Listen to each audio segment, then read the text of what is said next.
Morning stock 2020 में आप सबका स्वागत है। मैं हूं आशीष वर्मा और रोज की तरह आपको इस प्लेटफॉर्म पे नजर आते हैं नीरज बाजपेयी, जो आज भी आपको कुछ बेहतरीन स्टॉक चुनने में मदद करने वाले हैं।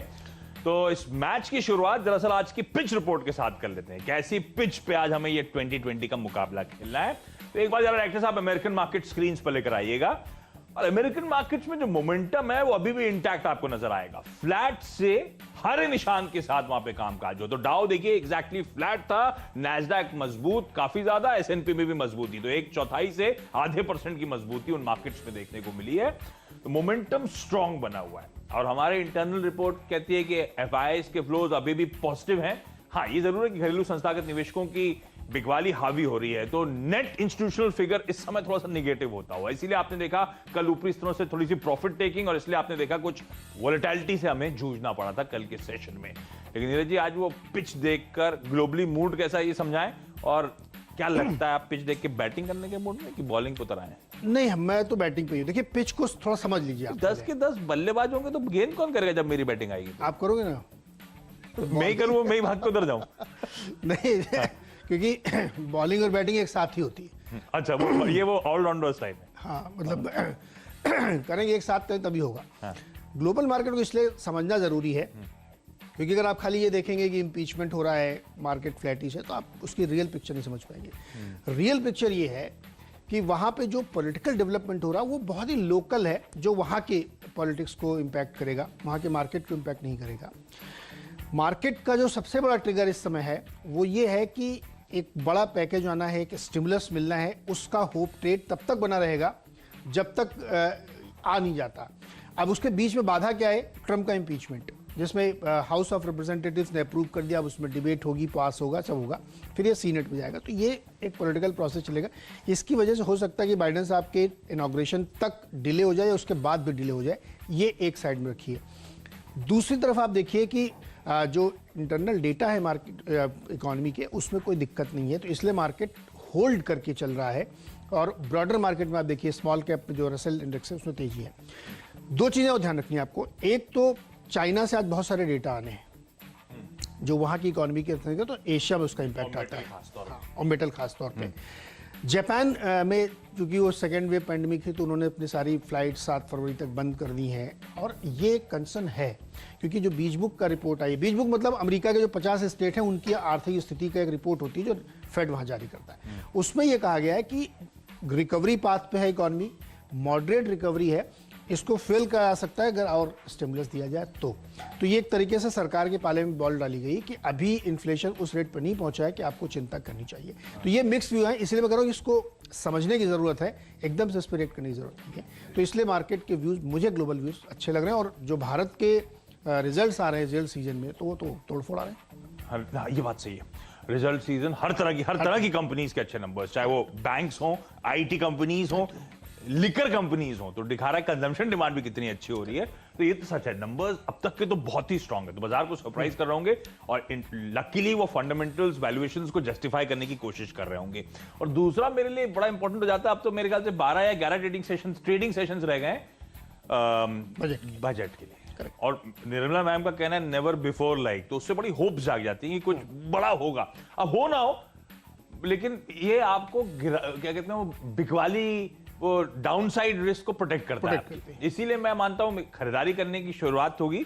ज्यादातर टीम में बाइंग है, लेकिन इक्का दुक्का न्यूज चलते मुझे लगता है बड़े ऑब्वियस से सेल है। तो मैंने नीरज जी से पहले डाल दिया था, तो मेरे नहीं तो मुझे पता है आपके पास होते, वो मैं आगे आऊंगा। लेकिन शुरुआत कर रहा हूं, शुरुआत बैंक और एक दिग्गज बैंक इंडसइंड बैंक के साथ कर रहा हूं। अब इंडसइंड बैंक वो बैंक है जिसने साल के लोज से तो खैर कहानी बदल दी है। गजब का मूव आया। अभी 900 साढ़े 900 के जोन्स पे आपने नोटिस करा होगा, काफी लंबा कंसोलिडेशन हो रहा है।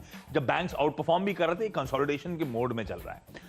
मोड में इसीलिए था क्योंकि आपको याद होगा प्रमोटर्स का वारंट कन्वर्जन बड़े ऊपर के भाव पे होना था, वो हो नहीं रहा था, प्रमोटर कर नहीं रहे थे और परमिशन मांग रहे थे और एक्सटेंशन की। वो एक्सटेंशन दरअसल कल बाजार बंद होने के बाद आरबीआई ने दे दिया है। 18 फरवरी तक प्रमोटर्स चाहें तो अपना वारंट कन्वर्ट कर सकते हैं। तो अभी भी होप रहेगी, वो जो ऊपर के भाव पे प्रमोटर अगर वारंट कन्वर्ट कर देते हैं तो सारी स्ट्रीट का भरोसा बढ़ता हुआ नजर आएगा। खबर पॉजिटिव है, इसलिए आज खरीदारी करने का मन। हाँ, लेकिन हर इस समय बाजार ऐसे ही है कि आपको अपनी एंट्री टाइम करनी है। तो मेरी तो सीएमपी जो है कल की क्लोजिंग के हिसाब से चल रही है। अगर मान लीजिए कोई इक्का दुक्का नीचे मिल जाता है तो ज्यादा अच्छा, लेकिन मुझे लगता है शायद ये स्टॉक आज इवेंचुअली दिन के दौरान आउट परफॉर्म करने का दमखम रखता है। स्टॉप लॉसेस नोट डाउन करिए, स्ट्रिक्ट है आपकी स्क्रीन पर। नीरज जी, अब दो स्टॉक शुरुआत के मेरे जो है वो आपके सेक्टर के हैं। कल हमने कहा था कि टाटा एलेक्सी के रिजल्ट बहुत दमदार हैं, बढ़िया रिटर्न प्रेजेंट किया। रिजल्ट आज इन्फोसिस और विप्रो, कहानी बहुत डिटेल में आशीष ने आपको पहले ही बताई कि इन्फोसिस के रिजल्ट बहुत ही बढ़िया आए हैं। और जो उम्मीद हम लोग करके चल रहे थे कि इस पैंडेमिक में, वर्क फ्रॉम होम में, डिजिटल में, उन सब में हुआ है। और आगे की गाइडेंस भी वो बहुत बढ़िया दे रहे हैं। वो कॉन्फिडेंट है कि अगला साल भी बहुत अच्छा जाएगा, क्योंकि जो भी उन्होंने कोशिश की थी वो सही होगी। 7-8 बिलियन डॉलर की डील्स भी इन्होंने इस पूरे उसमें रखी हैं अपने पास, जो कि बढ़िया दिख रही हैं। FY21 का जो पूरा गाइडेंस है उसको अपग्रेड किया है एस्टिमेट। ये और डबल डिजिट ग्रोथ की बात करने लगे सबके सब। अब टीसीएस ने पहले कहा, अब इन्होंने कहा। तो इसकी वजह से मुझे लगता है कि इसमें बढ़ेगी। रेवेन्यू ग्रोथ 4.5 से 5% के बीच थी, जो कि 2 से 3% का अनुमान था। वैसे विप्रो में भी आप देखिए तो बहुत अच्छे नतीजे कंपनी ने पेश किए, और यहाँ पे भी खरीदारी देखनी चाहिए। डॉलर रेवेन्यू करीब 4% के आसपास बढ़ी, 3.94 प्रिसाइसली। और एबिट इनका जो है 21.7 था, जो 19.2 से बढ़ के आया है। तो दोनों के अच्छे नतीजे। अच्छा, तीसरा भी बता दो, क्योंकि वो TCS है। TCS क्यों लिया हमने? इन्होंने जो कल काफ़ी सारे काम किए, तो इनका एक कॉन्ट्रैक्ट हुआ जो एक प्लेटफॉर्म प्रोवाइड कराएंगे। तो IT के जब भी इस तरह कोई डील्स की खबरें आती है, उसमें वैल्यू साइज नहीं पता रहती कितने का है, लेकिन लॉन्ग टर्म होती हैं और उनकी बिलिंग मंथली होती है। ये मेट्रो के काम में आ गए क्या? मेट्रो का में काफी नहीं, इन्होंने माइक्रोसॉफ्ट का अज़ूरे हमारे लिए तो यही है। अरे प्लेटफॉर्म का मतलब खाली ट्रेन सीरियसली लेने लगे। तो अज़ूरे के लिए इन्होंने ऑर्केस्ट्रेशन प्लेटफॉर्म तैयार किया। तो मुझे लगता है TCS को भी ध्यान में रखना चाहिए। और देखिए उस प्राइस से नीचे नहीं आ रहा, वो जो 3100 था ये नीचे बनाया। हाँ, ये तो अलग सवाल हो सकता है कि इस ऑलरेडी बहुत तेजी आ चुकी है, कितना ये अच्छे रिजल्ट डिस्काउंटेड थे। हाँ। लेकिन ये तेजी दिखा रही है, ये नंबर्स दिखा रहे हैं कि डिजिटल ट्रांसफॉर्मेशन की जो जर्नी की सारी IT कंपनीज बात करी थी, अब अंडरवे है। तो ये आज नहीं तो कल ये सारे स्टॉक इन भाव के ऊपर आपको नजर आएंगे, ध्यान रखिएगा। अरे तीन तो मेरे IT के दिग्गज रख लियो। मतलब एक आखिरी में एक बात खाली मैं बता देता हूँ। देखो, एक आर्टिफिशियल इंटेलिजेंस है, हाँ। है ना। एक जो है इंटरनेट ऑफ थिंग्स सुना होगा आपने। अब मशीन लर्निंग सुना है। Of senses, internet of senses, हाँ। इंद्रियां जो हमारी 5 इंद्रिय होती है, उस पे काम चल रहा है। और वो बहुत दूर नहीं है। मतलब क्या यानी होगा फिर? आपका जो डिजिटल एक्सपीरियंस है ना, वो और बदलने वाला है। ये मैं कभी डिटेल में किसी दिन आप हम लोग शो करेंगे तो उसमें भी एक्सप्लेन करेंगे। ये बहुत बड़ी नई चीज है। तो बहुत कुछ हो रहा है इसमें। IT स्पेस में बहुत कुछ हो रहा है। हो रहा है और ये नंबर्स दिखा रहे हैं। विप्रो तक जो मैसिव अंडर परफॉर्मर रहा था कई सालों से, उसकी भी परफॉर्मेंस अच्छी रही है। ठीक है, तो तीनों IT दिग्गज रडार पे रखिएगा। इंडसइंड बैंक के बाद ग्रैन्यूल्स इंडिया। US FDA ने कल मेटफॉर्मिन को, हाइड्रोक्लोराइड ER टैबलेट्स को पूरा पढ़ दिया मैंने, टैबलेट्स को मंजूरी दी। अब ये US FDA की मंजूरी सेंटिमेंट पॉजिटिव तो वैसे ही बन जाती है। ये टाइप 2 डायबिटीज के लिए दवा है, मार्केट पड़ा है, इसीलिए अट्रैक्टिव हो जाता है। और ग्रैन्यूल्स इंडिया वो स्टॉक है जो 438 440 के लेवल से कुछ करेक्ट होकर अब इस समय कामकाज कर रहा है। फार्मास्यूटिकल शायद वापस लाइमलाइट में आए, अगर बाजार में अनसर्टेनिटी, वोलेटिलिटी क्रीप इन होती है, इसीलिए ग्रैन्यूल्स पे खरीदारी। 2 सेल कॉल है आज टीम में पिछले कई दिनों से बाय बाय के बाद, और एक तो पूरा न्यूज ड्रिवन है, और वो है steel authority of India limited. अब दिक्कत ये है कि गैप डाउन के साथ शुरुआत होगी। बहुत मैसिव गैप डाउन हुआ तो मुझे लगता है अवॉइड करिएगा। लेकिन अगर जिन लेवल्स के आसपास मैं कह रहा हूं, ये देखिए, पहले खबर सुनाता हूं फिर आता हूं। गवर्नमेंट आज 10% स्टेक सेल में ऑफर फॉर सेल के जरिए बेचने जा रही है। 64 रुपए के भाव पे कल 74-75 के लेवल्स पे क्लोजिंग हुई थी, है ना। तो ऑफर प्राइस का ये फ्लोर, ठीक है, फ्लोर प्राइस है। 14 जनवरी के लिए, यानी कि आज नॉन रिटेल के लिए खुलेगा, कल 15 जनवरी को रिटेल की बारी होगी। तो ये तो अब तक की कहानी। अब इसमें 5% डाइवेस्ट कर रहे हैं अपफ्रंट, और अगर अच्छा रिस्पांस आया तो ग्रीन शू के जरिए 5% और। इसलिए मैंने शुरुआत में कह दिया 10% हिस्सेदारी बेचने की योजना हो रही है। तगड़ा डिस्काउंट पे हो रही तो स्टॉक गैप डाउन के साथ खुलेगा। आपको लगे रूम, अगर ये 70 के आसपास के जोन पे खुल जाता है तो मुझे लगता है फिर फर्दर सेल ऑफ इसमें नजर आएगा। दिन के दौरान एक और काम करिएगा, वेबसाइट्स को मॉनिटर करिएगा और इंस्टीट्यूशन का रिस्पांस देखते रहिएगा। करेक्ट। अगर वो बहुत ल्यूकवार्म रिस्पांस रहा तो मुझे लगता है सेल पे प्रेशर हावी होता हुआ नजर आएगा। बहुत अच्छी रैली के बाद सरकारी कंपनी में ये दिक्कत हो जाती है, सेल में वो दिक्कत आ गई है, OFS आ गया। सेल के चलते मुझे ऐसे ही टटोल रहा था मैं कंपनियां। एक तो नाम राइम करता है, राइम करने से लेकिन मजा नहीं, वो लॉजिक नहीं था, वो भेल है। अब BHEL क्यों कर रहा हूं उसका लॉजिक समझिए। मैसिव रिकवरी की जब मैं बात कर रहा हूं, तेजी की बात कर रहा हूं, बीएचईएल में भी आई थी। बीएचईएल का स्टॉक अगर आप उठा के देखेंगे तो अटकने के जोन पे नजर आएगा। प्रीवियस हाईज जो बनाए थे 40 और लेवल्स पे, उन्हीं हाईज के आसपास ही स्टॉक आके खड़ा हो गया। मेक और ब्रेक लेवल्स हैं, इसलिए स्ट्रिक्ट स्टॉप लॉस होगा। कंफर्मेशन आने तक तो देर हो जाएगी, इसलिए मैं स्ट्रिक्ट स्टॉप लॉस के पोजीशन को अप्रोच कर रहा हूं। शायद ओएफएस का ओवरहैंग इस स्टॉक पे भी हावी होगा, सेंटिमेंट, इसलिए मैं कह रहा हूं मेक और ब्रेक में शायद वो ब्रेक वाला लेवल आज शायद दबाव के साथ स्टॉक कामकाज कर सकता है। मोमेंटम मूड सही रहता तो ये एक बार वो ब्रीच करता लेवल तो शायद भेल में और तेजी होती, पर मुझे लग रहा है आज थोड़ा अटकेगा, इसीलिए वो 3950 के टारगेट, लेकिन अजम्पशन पे है कि अटकेगा, इसीलिए 4125 का स्टॉप जरूर लगाइएगा। अच्छा, जो अभी आपने भेल कहा ना, तो ये करीब आज से 16-18 साल पहले की बात होगी, जब मैं दिल्ली में कवर करता था। तो जो उसके कॉपकॉम से वो कहते यार भेल मत बोला करो, बीएचईएल बोलो ना आप। हम लोगों की आदत होती भेल बेल से। भेल नाम से मुझे हमेशा कॉर्पोरेट कम्युनिकेशन टीम जो होती है उनकी याद आती थी कि यार जब भी हम भेल बोलता हूँ तो उन्हें याद आ जाती है कि भेल लोग बोले मना करते थे। एनीवे, आइनॉक्स लीजर, और इसमें खरीदारी करिए। 11 नई स्क्रीन इन्होंने जोड़ी हैं गुरुग्राम और दूसरे इलाकों में, आरडी मॉल में, सफायर 90 में, रिलायंस 801 रिलायंस मॉल सलेम में। तो अब एडिशन हुआ है और उस साउथ में तो खुल भी नहीं है पिक्चर की वजह से, मास्टर फिल्म की वजह से। तो एक बात रह गई पूछना कि मास्टर फिल्म वेडनेसडे को रिलीज हो गई, फ्राइडे को तो फिर भी शो बनता है ना मास्टर पे? बनता है, क्यों नहीं बनता है ना? हल्ला तो मचा हुआ है पूरे साउथ में इस मूवी को लेकर, करेंगे इस पर। ठीक है। अच्छा, 5वां शेयर मेरा जो है पीएफसी है, power finance corporation. Company 5000 crore रुपए का बॉन्ड इशू करके फंड जाने जा रही है और 4500 करोड़ का ग्रीन शू ऑप्शन रखेगी। ब्याज दर इसमें क्या होगी, यील्ड 4.65% से लेकर के 6.95% तक। तो टोटल करीब 9.5-10 हजार करोड़ रुपए जुटाने की योजना है। अच्छा, हिंदुस्तान एरोनॉटिक्स, और अब टीम थोड़ा सा बदल रही है। एचएएल के बाद मैं डिफेंस स्टॉक्स पे पूरी तरह से फोकस करने वाला हूं, क्योंकि हिंदुस्तान एरोनॉटिक्स के साथ जो हुआ है वो गेम चेंजिंग इवेंट है। पहली चीज ध्यान रखिएगा, कैबिनेट ने कल, अब खबर बाजार बंद होने के बाद कंफर्मेशन आया, 73 लाइट कॉम्बैट एयरक्राफ्ट तेजस MK-1A उन फाइटर एयरक्राफ्ट के लिए प्रोक्योरमेंट के लिए एचएएल को ऑर्डर दे दिया है। 10 LCA तेजस ट्रेनर एयरक्राफ्ट के लिए भी ऑर्डर है। तो एडिशनल में ट्रेनर एयरक्राफ्ट होंगे और कॉम्बैट एयरक्राफ्ट दोनों तेजस बुक करे जा रहे हैं। 83 इन टोटल, 83 यानी कि 46-47 हजार करोड़ रुपए का ऑर्डर हिंदुस्तान एरोनॉटिक्स को सरकार की तरफ से जाने वाला है। मुझे लगता है गेम चेंजिंग, इसलिए मैंने वर्ड यूज करा। एचएएल को रेडा पे रखिएगा। एचएएल वो स्टॉक था जो बहुत अच्छा मोमेंटम बहुत समय बाद देना शुरू कर रहा था, फिर वो मुझे याद है ओएफएस आया था, सरकार ने स्टेक बेचा था, उसके बाद लड़खड़ा है और अब से 1000 के नीचे कब से चल रहा है। मैसिव ऑर्डर है और इसके चलते इस कंपनी को फायदा मिलेगा। आपके 5 स्टॉक हो गए क्या? क्योंकि इसी कड़ी में मैं जोड़ रहा हूं अगला डिपेंडेबल स्टॉक आज का। तो डिपेंडेबल का स्टिंग प्ले आउट कीजिए डायरेक्टर साहब। और जब मैंने तेजस की एचएएल की खबर पढ़ी तो मुझे एक ही कंपनी सबसे ज्यादा दिमाग में आई और उसे डिपेंडेबल आज बना रहा हूं। ये कंपनी है डायनामैटिक टेक्नोलॉजीज। एकदम शांत इस समय कामकाज करती हुई, लंबे अरसे से एक नैरो बैंड में कंसोलिडेशन, 1285 के साल के हाईज वहां से करेक्ट होकर कंसोलिडेशन में है। मार्केट कैप इस कंपनी का केवल 500 करोड़ का, और मैं इस कंपनी को बहुत डिटेल में आप लोगों को समझा चुका हूं। यह company highly engineered mission critical products बनाती है एरोस्पेस, ऑटोमोटिव और हाइड्रोलिक इंडस्ट्रीज के लिए।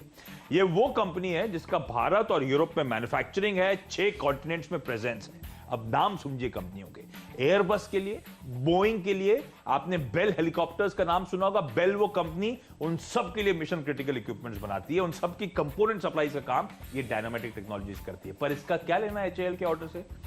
एचएएल के तेजस लाइट कॉम्बैट एयरक्राफ्ट के लिए भी ये कंपनी काम करती है, डायनामैटिक टेक्नोलॉजी। उस दिन मैंने अपने डिस्प्ले में इसलिए इमेजेस तक दिखाई थी। इस कंपनी को रेडा पे रखिएगा।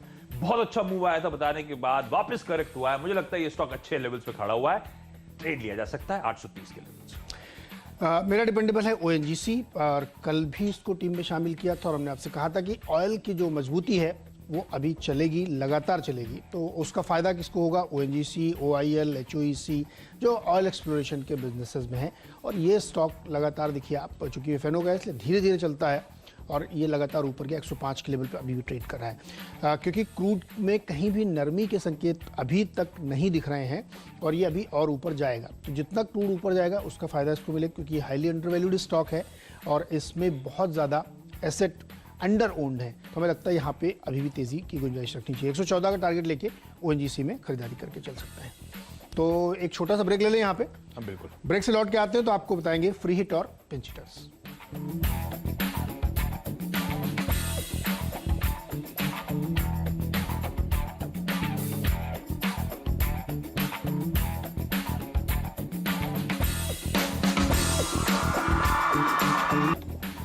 स्वागत है एक बार फिर से आपका, और बारी है फ्री टॉप पिंच हिटर की, और इसमें शिपिंग कॉर्पोरेशन ऑफ इंडिया दिखाई। देखिए इसमें cap size 5TC technical term में थोड़ा VLCC का नाम है, और जिसका जो फ्रेट था वो $16,633 के आसपास चल रहा था।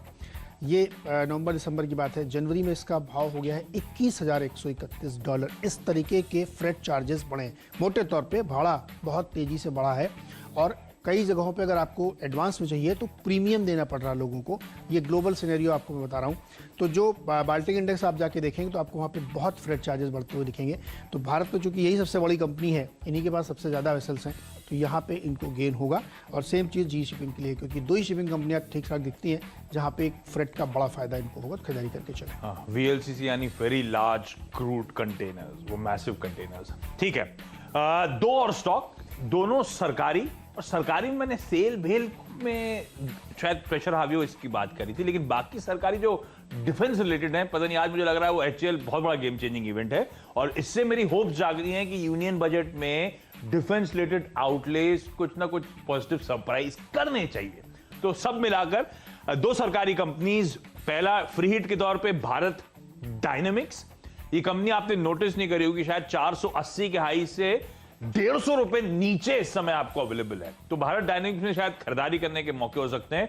344 पहला और एक कंजर्वेटिव टारगेट होपफुली आज ट्रेड में अचीव होता हुआ नजर आएगा। और इसी कड़ी में मिश्र धातु, इसका धंधा तो खैर गजब का है। जिस तरह की पोजिशनिंग है, जिस तरह के प्रोडक्ट्स हैं, कोई कॉम्पिटिटर बाजार में है नहीं। मिश्र धातु बढ़िया धंधा, 210 ऑड लेवल्स पे कामकाज, और इस स्टॉक पे भी मैं नोटिस कर रहा था 280 52 हफ्तों के हाईज।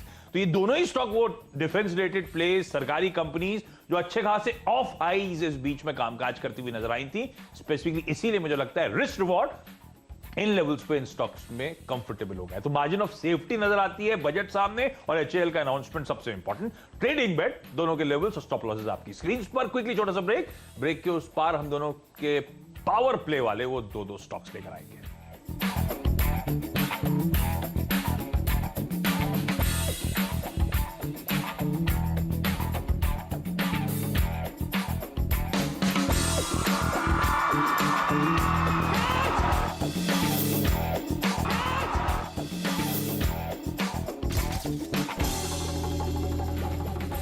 आखिरी के 2 स्टॉक्स जो पावर प्लेस के, उसमें तो भारतीय एयरटेल, और इसको इन्होंने एक अमेजॉन के साथ टाइप किया, कल खबर आई थी, और उसमें ये तमाम जो मोबाइल यूजर है प्राइम वीडियो वाले, उनको अलग अलग फैसिलिटीज दे रहे हैं नेटफ्लिक्स को टक्कर देने के लिए। यस, मोबाइल पे जब आप लोग देखते हैं तो उसका एक बड़ा सस्ता वर्जन ये लेके आ रहे हैं। तो ये अक्रॉस इंडिया के लिए सर्विस है, क्योंकि नेटफ्लिक्स ने एक बीच में स्कीम शुरू की थी कि आपको मोबाइल पे जो मिलेगा सस्ता मिलेगा, तो उसका काउंटर है। दूसरा, इन्होंने एक और एडुटेक ऑनलाइन कल ही सर्विस शुरू की है, जिसमें कि ये बच्चों को कोचिंग करने वाला काम ऑनलाइन शुरू करेंगे। भारतीय एयरटेल है, किसी के साथ टाइप करा है? ये अमेजॉन करेगा। अच्छा, तो अब जब अमेजॉन इस तरीके की सर्विसेज और एक्सपेंड कर रहा है, तो उसमें फिर आप मोबाइल ऐप सर्विसेज इनको ऐड करते हैं।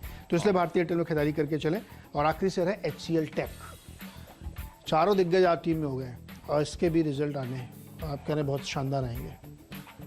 अब तो जो बाजार उम्मीद थी उससे ज्यादा डिस्काउंटिंग करनी पड़ेगी आपको, क्योंकि TCS एबरेशन हो सकता था, शक था, पर इन्फोसिस और विप्रो के बाद कंफर्मेशन है कि ये टेलविंड स्ट्रांग है। अब HCL टेक आपका था, लेकिन हाँ कल नंबर्स हैं, उससे पहले मुझे लगता है मूड मॉल और बेटर होगा। ठीक है, आखिरी के 2 स्टॉक्स मैं डिफेंस प्ले पे उतर आया हूं पूरी तरह से HAL की उस न्यूज के बाद। पहली कंपनी है वॉलचंद नगर इंडस्ट्रीज। बढ़िया स्टॉक है, बहुत दशकों पुराना धंधा, बीन देयर डन दैट, हर कंपनी के साथ इसने कामकाज करा हुआ है। Mission critical components, precision equipment सब बनाने का काम तजुर्बा रखती है, और इस समय अंडर करंट्स इस इंडस्ट्री में बहुत स्ट्रांग है। तो एक तो सेंटिमेंट पॉजिटिव बन जाता है, लेकिन ये कंपनी अगर स्मार्टली स्टीयर कर ली जाए यहां से, तो मुझे लगता है बहुत सालों के कंसोलिडेशन, बहुत सालों के अंडर परफॉर्मेंस से बाहर निकल सकती है। अब वो देखना होगा कैसे प्ले आउट होता है, लेकिन इस समय 70 के टारगेट्स के साथ अप्रोच करने के मौके। दूसरी कंपनी और जो ज्यादा इमीडिएट और ज्यादा ट्रैक्शन दिखा सकती है वो है जेन टेक्नोलॉजीज। अब जेन टेक्नोलॉजीज की बात इसीलिए मैं स्पेसिफिकली कर रहा हूं क्योंकि ये कंपनी जानी जाती है, वो क्या कहते हैं उसको,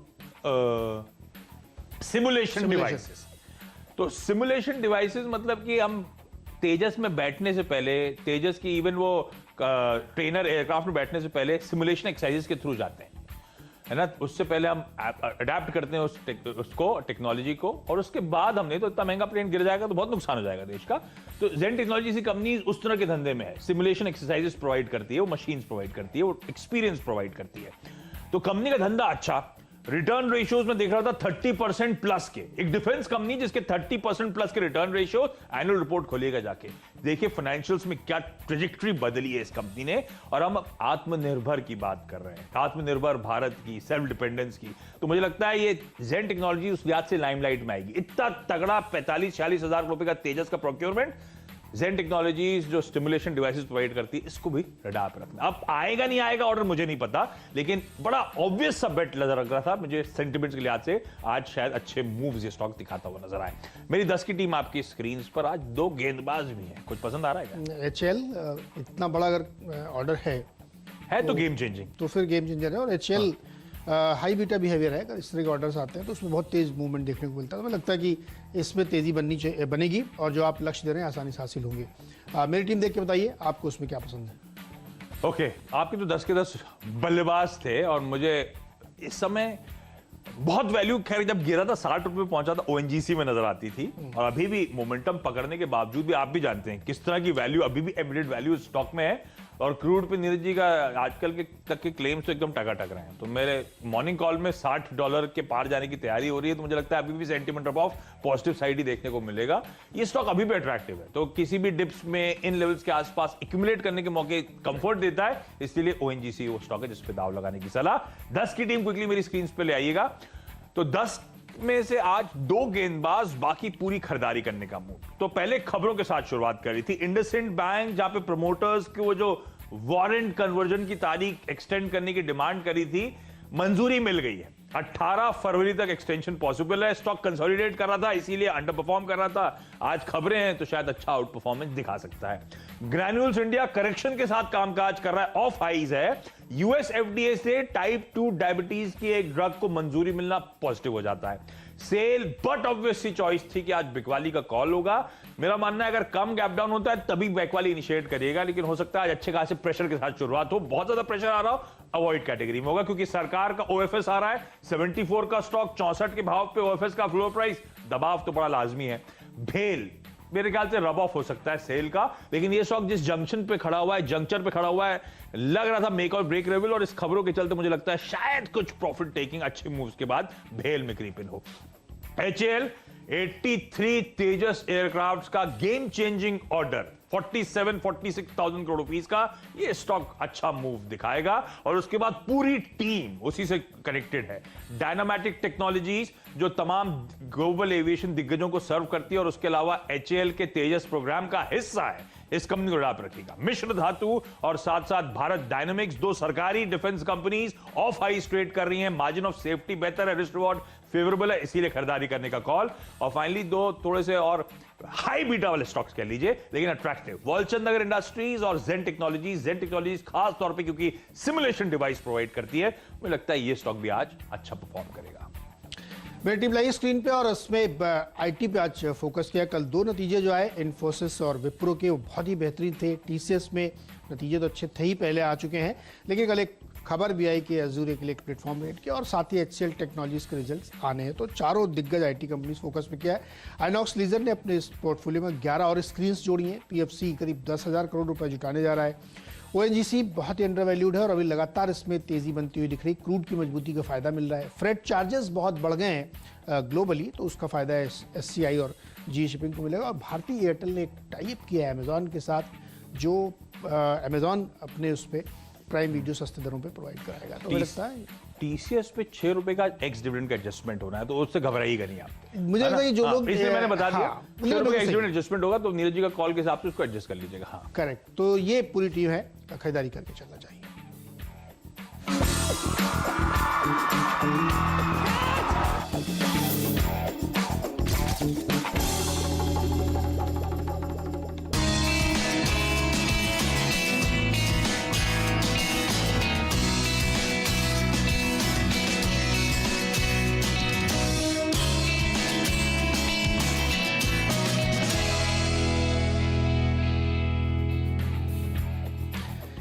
तो मकर संक्रांति की बहुत बहुत शुभकामनाएं। और पतंग भी लोग ज़बरदस्त तरीके से उड़ाते हैं। हालांकि देश के अलग अलग हिस्सों में अलग अलग मौके पर पतंग उड़ती है, लेकिन सबसे ज़्यादा मकर संक्रांति के मौके पर उड़ती है। तो आपको बहुत सबको शुभकामनाएं। शैली, मुनाफे की तैयारी पर चलें, लेकिन इससे पहले बताइए, मेरठ में बहुत पतंग उड़ती हैं।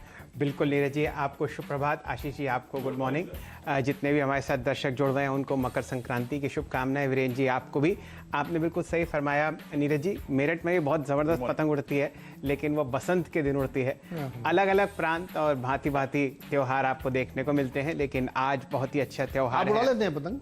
जी हाँ बिल्कुल, क्या बात कीजिए, स्कूल से छुट्टी मार के मैं पतंग उड़ाता था और ये पूरा हाथ कट जाता था। मुझे पता है, मुझसे ब्रेक में पूछ चुके हैं, मुझे नहीं आती उड़ान, मुझे उड़ाई हुई दे देते तो मैं ऐसे कर लेता हूँ। नीरज जी, आपको याद है कैसे आड़ा मारा करते थे? बिल्कुल।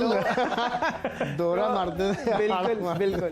तो आप समझिए, हम तो पुराने पतंगबाज हैं और हवा में जिस हिसाब से आपको पतंग उड़ती हुई दिखती है, शेयर बाजार में भी वैसे ही ज़बरदस्त तरीके से आपको आती हुई दिखेगी तेज़ी। लेकिन वीरेंद्र जी हमारे साथ जुड़े हुए हैं दिल्ली से। वीरेंद्र जी, आपका स्वागत है और मकर संक्रांति की आपको भी शुभकामनाएं। बताइए किस हिसाब से आप देख रहे हैं आज बाज़ार को, और कोई 4 लाइनें हैं तो बताइए। आपकी 4 लाइनें बड़ी फेमस हो गई हैं। लाइना लाइना बोलने लगे आजकल। देखिए, ये नीरज जी ने सुबह सुबह पतंगबाजी का जब बताया ना कि उड़ानी चाहिए, उड़ाते थे, और आपने भी जिक्र किया मांझे का। मेरे को याद है कि मैं बहुत पतंग उड़ा नहीं पाता था, लेकिन हाँ एक वो टर्म होती थी फग्गा देना। अगर कोई फग्गा दे दे, कन्नी उसे है लेके भाग जाता था मैं, तो वो उड़ जाती थी। हाँ, फग्गा देना पड़ता था दूर खड़े होके ना। लेकिन सबसे पहली पतंग मैंने उड़ाई थी 5 पैसे की ऊन के धागे से। उस पतंग ने जो मजा दिया था, जी जी, गजब था वो। खैर, आज की 4 लाइनें पेश कर रहा हूँ, अर्ज कर रहा हूं, और जरा थोड़ी सी उसमें हास्य रस डाला है मैंने कि ऑप्शंस की एक्सपायरी है आज गुरुवार है, मुर्गी पे मंदी छाई, बकरे पर बुलरन सवार है। इन्फोसिस और विप्रो बंदे ये बिंदास हैं, डिप पर फोकस करिए, बाकी सब बकवास है, बाकी सब बकवास है। क्या बात है वीरेंद्र जी, आप तो दिल को छू लेते हैं। इसमें कितनी सारी बातें आ गई। देखिए, अर्निंग्स आ गई इन्फोसिस और विप्रो की, आपने डिप की चर्चा कर ली, थोड़ा बहुत नॉनवेज खाना पीना भी हो गया, और बाजार की बात तो आपने बिना कहे इतनी अच्छी तरीके से समझाई है कि भाई बाय ऑन डिप, जो CNBC आवाज़ बहुत समय से स्ट्रैटेजीज आपको बताता हुआ चलता है। लेकिन बहुत कुछ चर्चा करेंगे, वो करेंगे हेडलाइंस के बाद। सबसे पहले शुरू करेंगे नीरज जी का ग्लोबल व्यू। जुड़े रहिए हमारे साथ।